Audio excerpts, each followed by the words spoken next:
মাঝি তুমি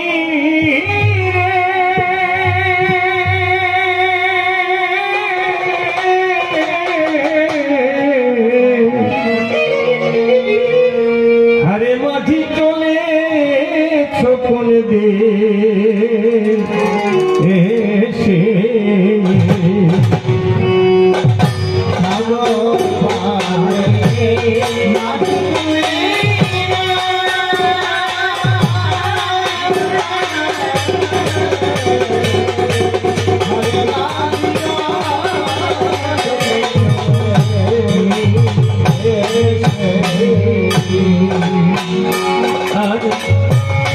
लाल से बादाम तुले दिया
माल को समिया हरे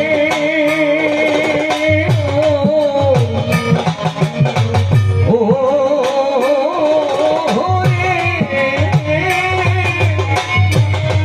माधी को कौन मान जा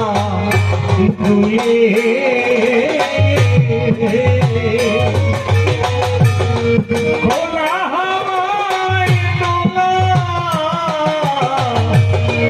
দোলা দিল রে মাঝি তোমার মাথার বাবরি চলে আমার গেল ঘোমটা খুলে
ভরা নদী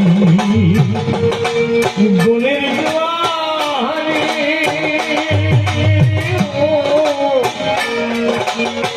ও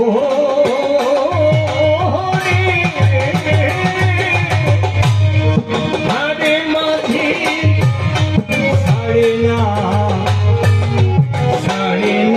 তো কেউ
ফুলে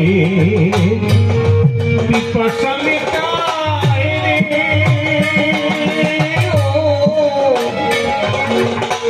ও রে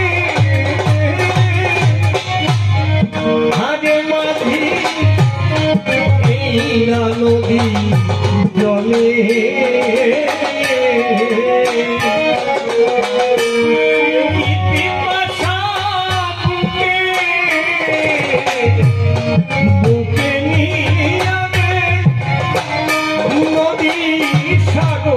মুখে চলে ও তার কুলে আঘাত দিয়া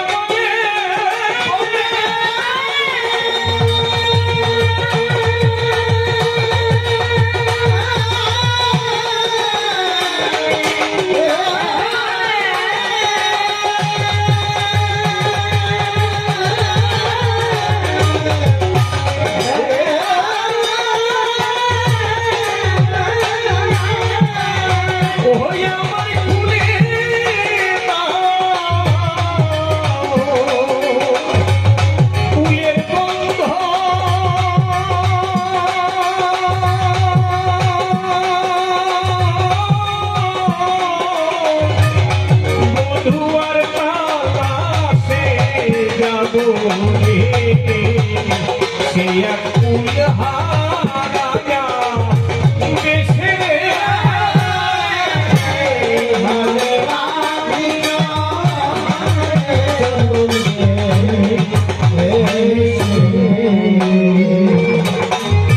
পাগল বিজয় করে দরদি মাঝি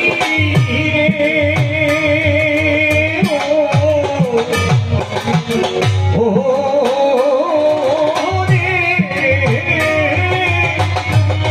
তুমি বিশ্বে মরম জ্বালা প্রিয়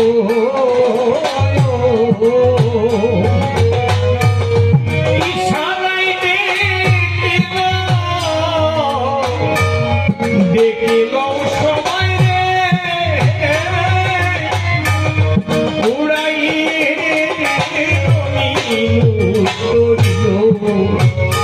আমার তোমার নৌকায় তুলে দিও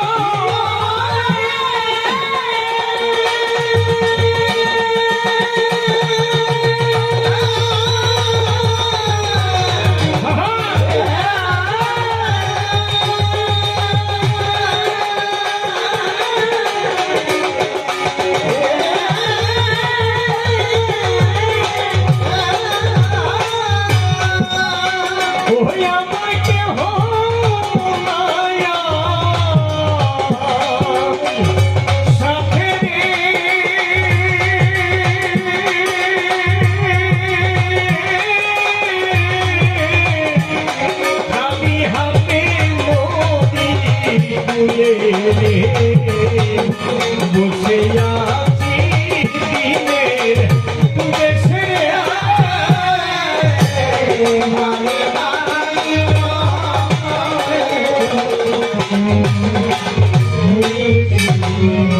যা গানের ভাব শেষ করে কিছু দুটো কথা বলবো এই আসরে 10 মিনিটের ভিতরে কোথাও যেও না কোনো জন সে দুই একটি কথা বলে গিয়েছে সভাতলে আপনারা শুনেছেন সর্বজন ডাক দিয়ে কয় এক রাজার উদাহরণ দিল সভায় তার স্ত্রীর সাথে নাকি মন্ত্রীর সম্পর্ক বসে শুনুন জ্ঞানী দল একটা ফল খেলে সবাই যুবক থাকবে সেই ফলটা তার মন্ত্রীকে দিয়েছিল মনে করুন ধারণা একটা দুটো ঘটনা নিয়ে সামগ্রিক বিচার চলে না চলে কে দুইজন ডাকাতি করেছে বলে কি সব সংসারের মানুষ ডাকাতি করে বেড়ায় কি বলবো সবার পাকে সামগ্রিক ভাবে এই জগতে সংসারীদের উপরে জগৎটা টিকে থাকে আচ্ছা আমার কাছে বলুন একটা লোক সে সাধনা করে মুক্তি লাভের জন্য জঙ্গলে চলে গেল আর একটা মানুষ সেই জগতের সেবা করবার জন্য মানুষের আপদে বিপদে পাশে দাঁড়ালো কোন মানুষটাকে দরকার যে নিজের ভালোর জন্য সাধনা করতে যায় নিজের মুক্তির জন্য চায় তাকে দরকার না যে মানুষের বিপদে আপদে পাশে দাঁড়িয়ে মানুষের সেবা করে অসহায় মানুষের পাশে দাঁড়িয়ে তার যত্ন করে তাকে দরকার কাকে দরকার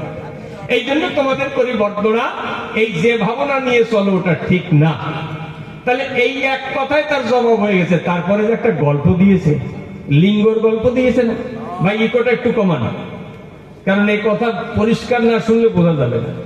কয় কে নাকি ট্রেনে উঠেছে, তা ওই ফর্ম ফিল আপ করতে হয়, তা লিখেছে নাম অমুক, বয়স অমুক, লিঙ্গ আছে।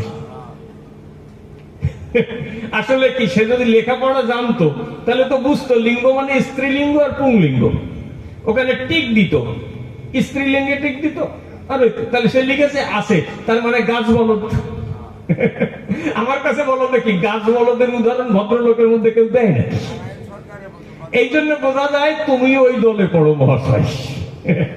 তার লিঙ্গের গল্প যখন দিলই আর একটা শোনেন, আমি কি না দিয়ে যাবো নাকি? এক ভদ্রলোক ট্রেনে উঠেছে, উঠে দেখে ট্রেনে ভিড় আছে, এবার হ্যান্ডিক্যাপ সিট আছে না, ওই হ্যান্ডিক্যাপ সিটের ধারে গিয়ে একজন ডাক দিয়ে বলছে, দাদা ওঠেন। তাই কেন? এটা হ্যান্ডিক্যাপ সিট। বলছে তা কি হয়েছে, হ্যান্ডিক্যাপ তো কেউ নাই। আমি হ্যান্ডিক্যাপ।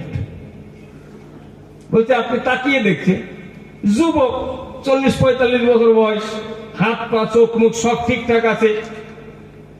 কয় তা আপনার হ্যান্ডিক্যাপটা কোথায়? আপনার তো কোনো জায়গায় কোনো ডিফেক্ট নাই। আমার এই কেন্দ্র আঙ্গুলের মাথা দায় কাটিয়ে গেছে, এই আঙ্গুলের মাথা কাটা আছে।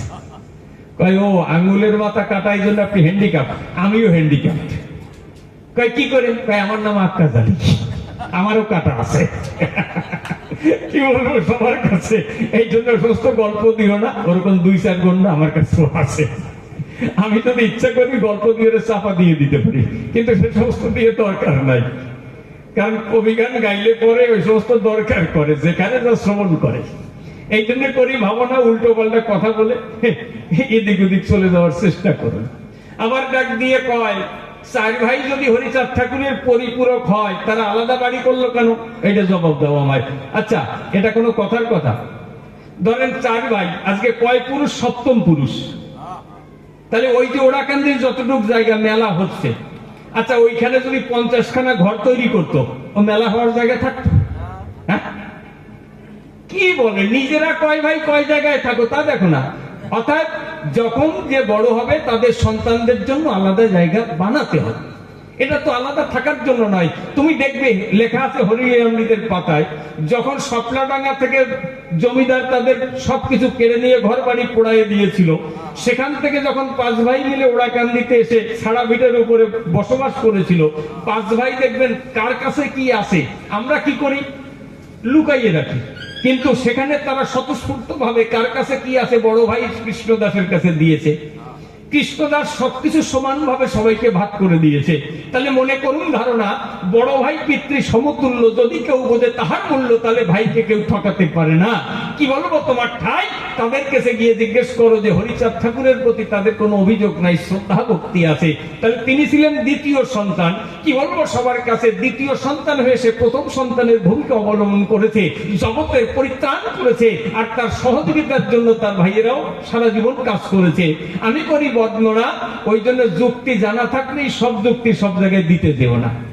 ধরেন কারণ যদি স্নান করতে গিয়ে কানে জল দেয়, আর খানিকটা জল দিয়ে ঝাঁকা দিলে বের হয়। এখন কেউ যদি চাষ করতে গিয়ে মাটি কাটতে গিয়ে চোখের মধ্যে মাটি যায়, আর খানিক মাটি দিলে তা বের হয়। এই জন্য আপনাদের আছে জানা, যুক্তি জানা থাকলেই যেখানে সেখানে দিও না, সব যুক্তি সব জায়গায় খাটে না। মানে বউ যদি স্বামীকে কয়, হ্যাঁ গো আমি 3টে বাচ্চা পেটে ধরেছি, তুমি একটা পেটে ধরো না, কোনোদিন হয়? কি বলবো সবার বাকে যার যেখানে ভূমিকা থাকে তার সেই ভূমিকা পালন করতে হয়। মনে করুন ধারণা, মানে কথা জানা আছে, আমি বলে দিলাম, মিলল কি না মিলল তার দেখালেখি লাগে না। একজন না থাক, বলার দরকার নাই, বলবো বলতেই হবে রে বাবা, না শোনার যা ঝোঁক। অন্য সরকারের ভালো ভালো যাক, তবুও তো একজনের মতন, আলাদা তো কিছু না। কি বলবো, সবার ধারে গল্পের গরু গাছে চড়ে, বাস্তবে গরু গাছে উঠতে পারে না মহাশয়। কি বলবো তোমার ধারে মোটামুটি তুমি যা কিছু আলোচনা করে, তাতেই সংসারী মানুষদের সব জায়গায় দেখবেন ছোট করা হয়। সংসারী মানুষ হচ্ছে বন্ধন যুক্ত, তারা মায়াময় জম্বুদ্বীপে বাস করে, তারা ধর্ম বোঝে না, তাদের জন্য কল্যাণ হয় না। আচ্ছা আপনারা কথা নেবেন, আমাকে একটু বলতে পারেন, যারা এই বনে জঙ্গলে গিয়ে সাধন ভজন করে সিদ্ধি লাভ করেছে, তারা সমাজের কোন কল্যাণটা করেছে? সমাজের মানুষের জন্য তাদের অবদান কি আছে দেখাতে পারেন আমাকে? দেখবেন নাই, দেখবেন নেতাজি ওর চাইতে বেশি করেছে। তিনি কিন্তু সন্ন্যাস নিতে গিয়েছিলেন, নাই, কারণ কি ওই জাতি আছে, উনি তো কায়স্থ পাশে, কায়স্থরাই শূদ্র আগে ছিল। কি বলবো, সবার কাছে এরকম অনেক মানুষ আছে যারা ওই সমস্ত জায়গা দিয়ে ফিরে এসে সমাজের কল্যাণ করেছে। আপনাদিকের আছে জানা। এই জন্য মানব সেবা, সমাজ সংস্কার, মানুষের উপকার, এর উপরে জগতে কিছু হতে পারে না। কি বলবো তোমার ঠাই, ওই যাদের কথা বলে তোমরা চোখের জল ফেলো, দেখো তাদের কোনো ওই সমাজের প্রতি কোনো ভূমিকা নাই, জগতের কল্যাণে তাদের কোনো অবদান নাই। আছে খালি বসে বসে ওইখানে আধ্যাত্মিক কিছু তত্ত্ব বলে, খট্টাঙ্গ পুরাণ, যা মাথায় ঢোকে না, মানুষ বোঝে না, মানুষের পক্ষে উপকারের কোনো কিছু নয়। যাক, এর সাথে কথা বলে কাজ নেই, সভা তলে আর একটা গান গাই। তবে আমার পোষা পাখি উড়ে যাবে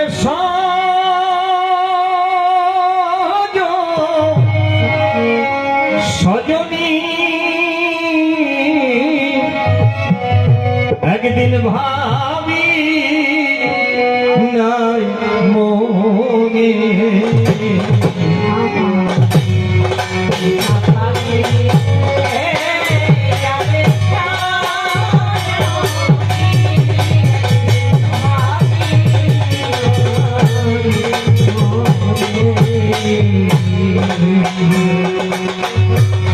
সে কি আমায় ভুলবে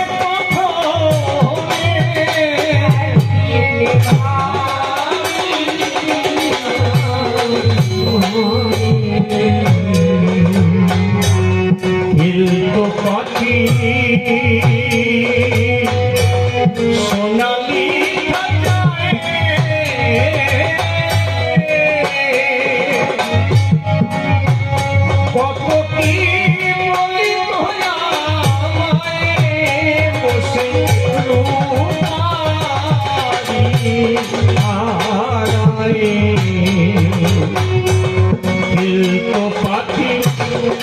সোনালি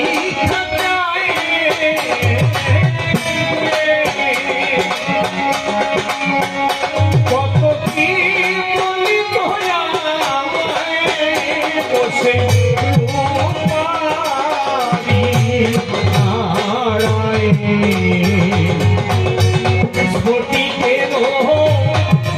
পাখি সোনালি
আগে যদি জানতেন পাখির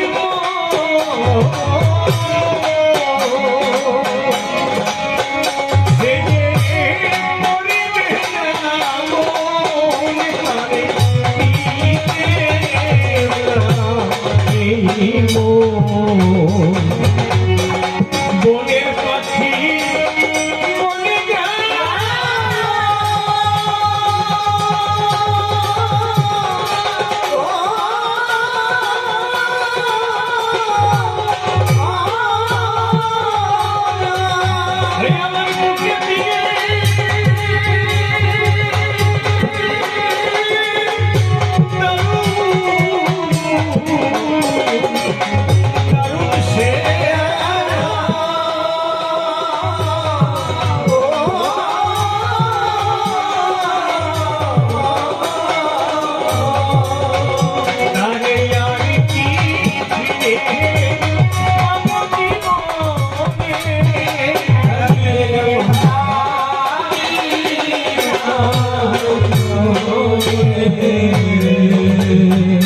এই পাখির মায়ায় বলে কখনো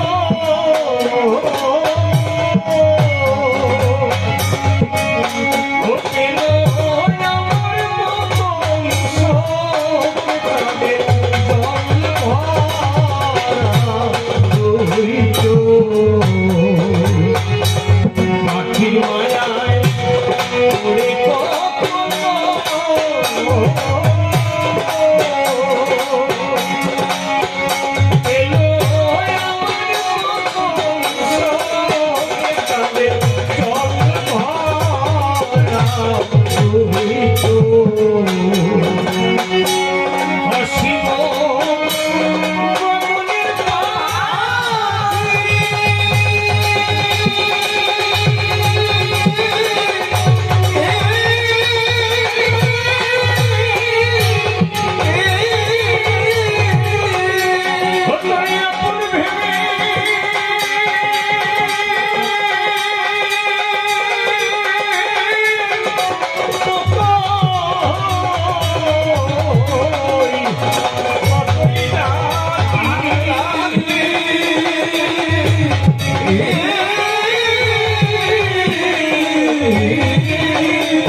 মিলন গাই আর তোকে তো বাকি নাই সঙ্গপনে তোমার সনে মনে মনে আমার মিলন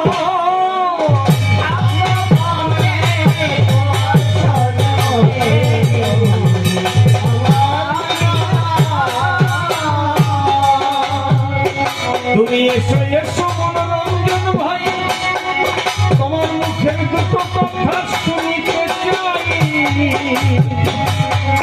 চলো তুমি আমি দুজন মিলে যাই করবো সবার মনোরঞ্জন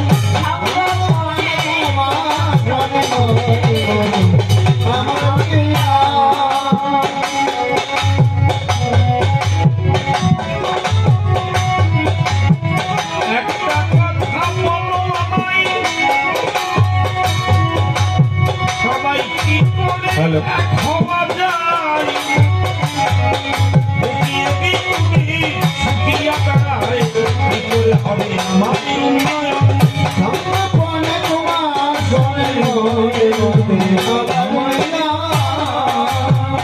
মানুষ মানুষের কাছে যখন ছুটে যাবে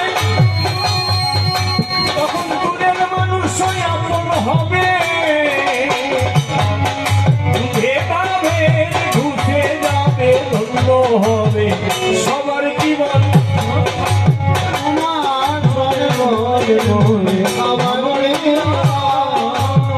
তাদের আদর্শ দেখে পাবো শান্তি, তাদের মধ্যে দেখি কত ভ্রান্তি, তাই তুমি আসে মানসিক ক্লান্তি, কি করে মনে হবে উন্নয়ন, এই ভ্রান্তি দূর করবার তরে ঠাকুর এসেছিলেন মনের ঘরে, যাতে তারা শান্তি পেতে পারে করেছিলেন তার আয়োজন। আমি কেন মনের এত পালাই, তোমার কাছে একটু জানিতে চাই, সবাই শিক্ষিত হতে চাই, কোথায় বলো না এখন এইটা শিক্ষা বটে, তবে সুশিক্ষা নয়, আত্মকেন্দ্রিকতা ঘরে ঘরে বাড়াইয়ে দেয়, তাই বিভেদ মনে দেখাতে যায় ইহার হবে কোনো গুরুসাজ শিক্ষার কথা বলে, মতুয়া ভক্তরা দেখি বলে বলে ভিক্ষা করে এই সম্মিলন চলে, কৃষ্ণ বলেন বলো কি কারণ। দেখো গভর্নমেন্ট শিক্ষার দায়িত্ব নিয়ে নিয়েছে, এই জন্য সবার সন্তানকে প্রাথমিক শিক্ষা তারাই দিচ্ছে, কিন্তু দেখার একটু দরকার আছে শিক্ষাটা ভালো, তাই কি তেমন সরকারি স্কুল বন্ধ হয়ে যায়, একটু দাদা বলো না ভাই, এটা কি ভালো ইঙ্গিত বটে যায়, কি চলছে ভাবো না এখন, যাতে গ্রামগঞ্জের চাষাভূষা মানুষ জানা তাদের ছেলেদের শিক্ষিত না করতে পারে তারা, এই মানে কৌশলটা সর্বনাশ করছে এখন মনের বলো করণীয় কি, একবার তোমার মুখে শুনে রাখি, তোমার কথা শুনে হব শুনি, মানুষের দ্বারে দ্বারে পৌঁছাতে হবে, এই বার্তা সবাইকে দিতে হবে, অজ্ঞানতা চলে যাবে মানুষ সারা হবে তখন ঠাকুর বলল ডেকে, ওরে পুরানা হবে এই ভুলকে, যারা পণ্ডিত ব্যক্তি এই আশা নাই তো বুকে উন্নয়ন হবে কি পাবে। দেখো এই যে মানুষ যখন উন্নত হলো তার মধ্যে আবার বেশভাগ হলো, ওই যে কত রকম ভাঙনে পড়লো, এই জন্য ঘটেনি জনজাগরণ, যে একটা কথা শুনতে পাই সবার উপরে মানুষ সত্য আর কেহ নাই, এই আদর্শ আজ কিন্তু নাই, কিবা গতি বলো না এখন। দেখো কৌশলী মানুষ জানে ওই রাষ্ট্র ক্ষমতায় বসে আছে তারা, তাহাদেরই কৌশলের দ্বারা ধন্য হচ্ছে জনজীবন। একটা কথা বলি তোমায়, বারাসাতে ফকির গোসাইকে পাওয়া যায়, ঠাকুরের দরবারে মানুষ শরীর নয়, ব্রাহ্মণ করে অনুসরণ, আরে সে নিজেও তো চক্রবর্তী, তার জেনারেশন যারা আছে পরবর্তী, গুরুচাঁদের স্কুলে হয়নি ভর্তি, আদর্শ করেছে ব্রাহ্মণ রতন কাছে তাই হাতের সুকাশ ভাইকে পাই, ঠাকুরের দরবারে ছিলেন তাকে সবাই, তাদের মধ্যে ওই আদর্শ দেখিতে পাই, কি করে হবে জাগরণ। আরে সুখ গোসাই যতদিন জীবিত ছিলেন গুরুচাঁদের আদর্শ নিয়ে তিনি চলে, এখন তারা বলে করছে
বারে বারে ধন্য হচ্ছে সবার জীবন।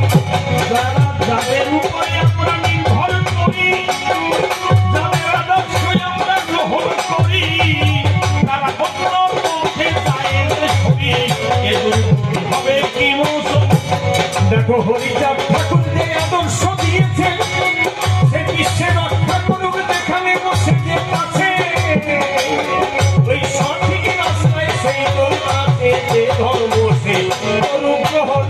একটা কথা বলো আমায়, উল্টালে একটা হাত বাঁধিতে আর একটা বুঝিয়ে নয়। এই চাকরি কি তাকে কঠিন দেখা যায়? এটা কি হলো তাহার নিদর্শন? মাটিতে মানে প্রকৃতির সাথে যোগাযোগ আছে। আর যারা এই জাতিতে জন্ম নিয়ে চলে গেছে, তাদের ব্যথায় পড়ে হাতে তোমার কাছে পরিবর্তন যেমন তোমার ভাবনা। আরে বসে থাকলে মাটিতে সংযোগ থাকে না, না লাগে আলাদা ভাবনা। শুদ্ধভাবে করো হে বর্ণন। ওই যে টাকার উপরে অশোক স্তম্ভ নয়, ওর মানে আছে কিনা বলো আমায়। ইহাকে দর্শন যে পাই কেন তুমি বুঝো না মন? কি হাতে মাটিতে আছে, তাই কেমন বলছো আমার কাছে? একটু জানিতে না শোনা রয়েছে, সামনে হয়ে করো হে বর্ণন। এটা দর্শনের একটা পাঠ যে হয়, যারা জ্ঞানী গুণী বোঝে সুনিশ্চয়। কথা দিয়ে বোঝানো হয় উপলব্ধি করো না মন। একটা কথা তোমার কাছে জানতে আকুলতম, একটা কথা তোমার কাছে জানতে আকুলতম। এত কষ্ট করে তারা করলো আয়োজন, আমাদের এই ধর্ম ছেলে কোথায় রহিল কোথায়? একটু এসে শুনলো না, বড় কিসের দায়? না না, কত রকম ব্যস্ত থাকে, কোন দিকে ডাকে যখন লোকে এদিক ওদিক ছুটে বেড়ায় বলি সবার তাই। তবু তো অনেক ভক্তবৃন্দ পাই। এই যে আয়োজক আছে যারা যারা প্রতি বছর আয়োজন করে, তারা 30,000 লোক হয়েছে, মিথ্যে কথা নয়। কতগুলো উনুন আছে ওই যে জায়গায়, সবাই এখানে আনন্দে এলো। প্রসাদ পেয়ে তারা জানি ধন্য হয়েছিল। তোমার কথায় পারি পাই পরিচয়, শুধু কি মতুরা যেতে আসে আর ভিড় জমায় না? আর শুধু মতুয়া নয়, মোটে নয়, আরো যত মানুষ আছে এই জায়গায়। কারণ এটা মহামিলন, মানুষ আসছি যে যখন, ভেদাভেদ এইখানে কোনো কিছু নাই, সবাই সমান চলিত ওঠায়। না তোমার কথা শুনতে পাই, আসলে বাস্তবে ভিক্ষার নাই। যখন ওই মহোৎসব দিল, দলে দলে এসে জমায়ে ধরো। আজ যখন বড় ভুই ভোগ নাই, একজনের পাত্তা বেশি খায় দাদা। আর সবার সবকিছু তো পছন্দ হয়, কিন্তু প্রসাদ পেতে যায়। এই জন্য সবাই আমি করি বর্ণনা। অভিযান সবাই তো পছন্দ করে না। আগামীকাল যাত্রা হবে বলি তোমার দ্বারে, তখন দেখবে আসর যাবে ভরে। এক এক জিনিস এক একজনে চাই, দেখবে বৃদ্ধরা এইখানে দাঁড়ায়। বৃদ্ধ বৃদ্ধা আছে যারা যারা সবচেয়ে কবি গান ভালোবাসে তারা, এই জন্য